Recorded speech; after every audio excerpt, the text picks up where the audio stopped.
Доски, гвозди и шуруповертка. Эти предметы сегодня друзья Беслана. Мальчику всего 13 лет, но он мастерски справляется с конструированием маленького жилья для птиц. Важно теперь повесить его на видное место так, чтобы дом не остался незамеченным будущими жильцами.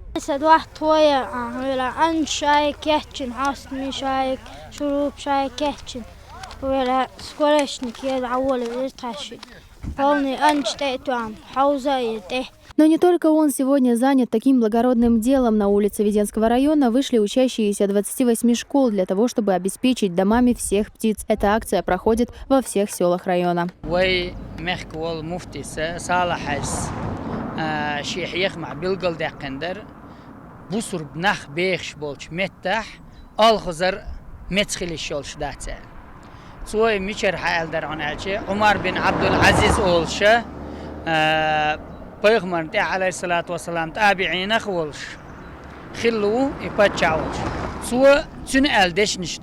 Начав с одной улицы, школьники двинулись в селение Цаведино. Порой, пренебрегая правилами безопасности, парни ответственно выполняют доверенное им дело.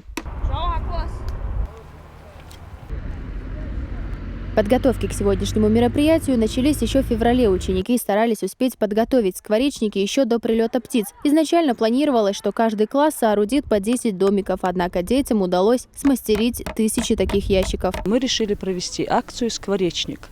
И вот в первый день весны мы решили установить эти скворечники в нашем районе. Но так как скворцы прилетают как раз в это время и поселяются возле населенных пунктов, эта инициатива была поддержана и сегодня проводится в нашем районе. Дети с энтузиазмом подошли к изготовлению миниатюрных домов. Каждый скворечник отличается особым дизайном. Но фаворитом среди прочих стал самый большой скворечник, который изготовлен по всем требованиям современности. Как говорится, все включено.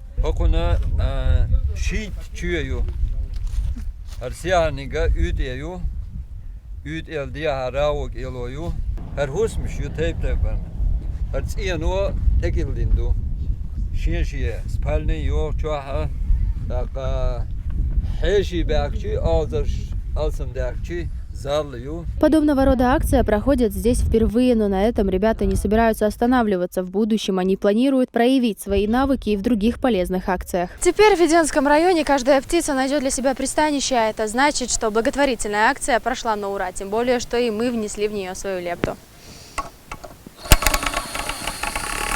Луиза Хатуева, Адам Чекуев, Луиза Юнусова. Новости.